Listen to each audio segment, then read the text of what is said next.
Are you on the hunt for a mini keyboard? Well, if you are, look no further, because today we're going to be doing an unboxing and review of the Razer Huntsman Mini. What's up everybody, and welcome back to the channel where we do tech unboxings, reviews, and everything in between. If you're new here and you like what you see today, please consider hitting that subscribe button and the notification bell so that you get notified every time I upload more content in the future. So I don't know about you, but I'm actually a big fan of the whole 60% keyboard layout, which is what the Razer Huntsman Mini is. I just think it's a cool look. I'm not actually a huge fan of like massive keyboards. I don't actually like really ever use a number pad on my keyboard, so I know some people don't like to have like a 60% keyboard because of that, but for me personally, I don't ever use a keypad, like rarely ever. So having a smaller keyboard like this without that feature really isn't a big deal to me. So I thought I'd bring it back, check it out, use it for a little while, and see if I like it or not. So without waiting any longer, let's do the unboxing. All right, here's the exterior of the box. Nothing too crazy.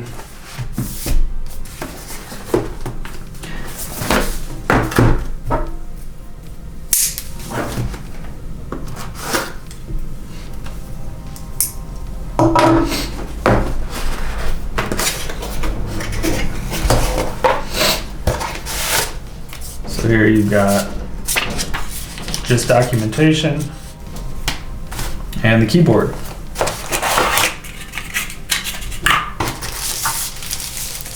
All right, so in here is your USB-C cable, I believe, and the keyboard itself. So there it is, all wrapped up nice.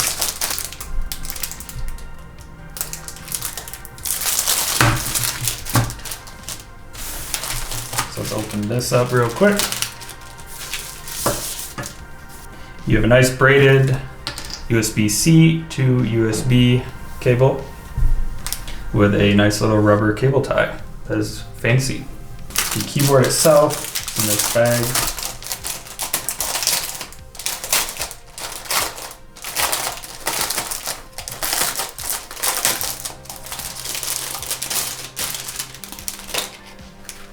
And there it is.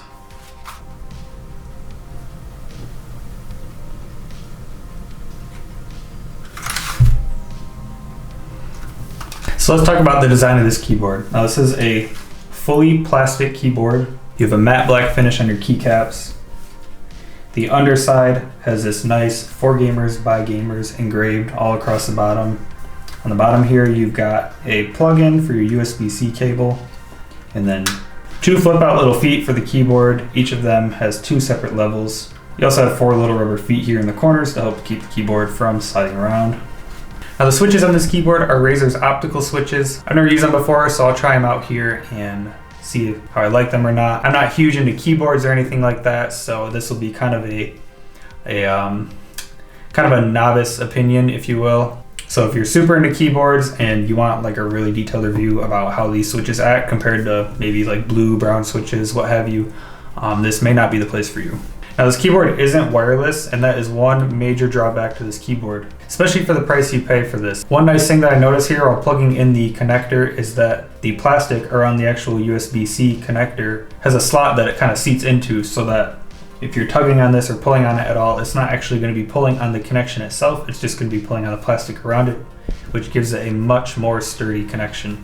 Now this keyboard does have RGB functionality. Obviously it's a Razer product, which can be controlled by Razer's Synapse software. Another cool feature on this keyboard, while we're on the note of the RGB functionality, is that you can actually hit function, control, and then any of 1 through 7, and that will actually choose different color profiles that you normally would have to do within the Razer Synapse software. So if you're on the fly, you don't want to open up Razer Synapse, or you're on a computer that maybe doesn't have it installed, you can just quickly switch between different lighting profiles just by doing that. So that's a nice feature to add, because I know for me, I have a different Razer keyboard, which if you want to see a review on that, click the link up here.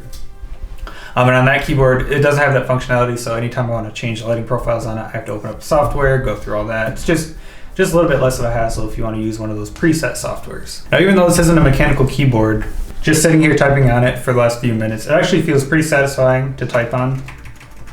There's no like significant click when you hit a key. There's sort of like a soft punch, if you will, if that makes any sense.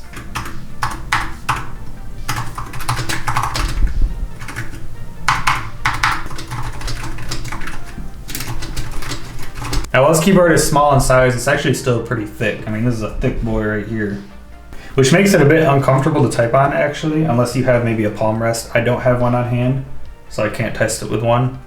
But just sitting it here on the flat desk, it's actually a bit uncomfortable to type on. Now if I were to put the 2 feet up on the back, it's a little bit better, as you can see here, but there's still quite a bit of height between the keyboard itself and the ground, which requires your wrist to bend up at a pretty uncomfortable angle. So if you're gonna be sitting typing for a long period of time, it might not be the most comfortable for you. So after using the keyboard for a little while now, let's talk about some pros and cons. So for pros, I really love the design of the keyboard. There's a sleek black finish here with the matte black keycaps, and I really like the design on the bottom here, which says for gamers by gamers.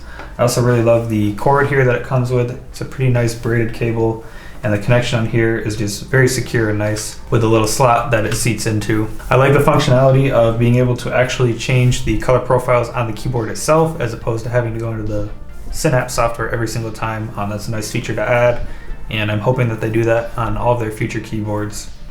I really love the size of the keyboard. It is a 60%, so most of those keyboards are going to be relatively the same size, but I like that the bezels on this keyboard, they don't stick out too far, so it feels pretty clean and minimal. I do actually enjoy these switches on this keyboard, the optical linear switches. They have a nice feeling to them, there's a good amount of travel, and they're actually pretty satisfying to press, even though it's not actually a mechanical keyboard. And that brings us to the con. So now the biggest con for me is that this is not a wireless keyboard. It has to be plugged in with this cable here, obviously. That is just such a huge drawback. Honestly, I don't know if I'll keep this keyboard for that reason. For me, in my mind, I compare this sort of to the Keychron K2, which I'm sure a lot of you are familiar with if you know anything about keyboards, which is a great Bluetooth keyboard. It's also a 60% keyboard. That keyboard's even a little bit cheaper than this and offers similar build quality and functionality and is Bluetooth wireless capable. So that is a bonus for that keyboard and a big downfall to this keyboard, I think. I don't know why Razer wouldn't include that in this keyboard. They have the technology, obviously. Even having like a dongle would have been nice to just have the option to plug it in and not have this cord. And then on that note, the price of this keyboard, I paid $137 with tax and everything when I bought it. So for a mini keyboard, that's not so mini price. And honestly, you don't get a lot of keyboard here for that price.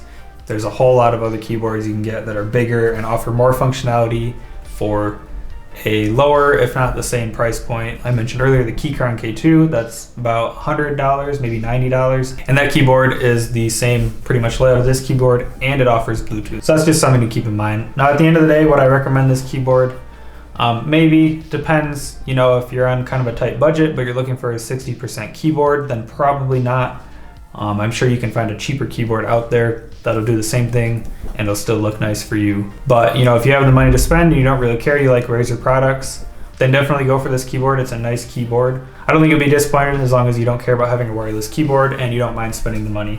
So that being said, you guys, thank you so much for watching. I hope you enjoyed the video. If you did, if you got something out of this video, please give me a like. And if you want to see more videos like this in the future, be sure to hit that subscribe button and the notification bell so you never miss an upload. If you have any suggestions for products that you want me to review or unbox in the future, then go ahead and drop a comment down below or shoot me a message, send me mail, do whatever. But anyways, I'll see you guys in the next one. Peace.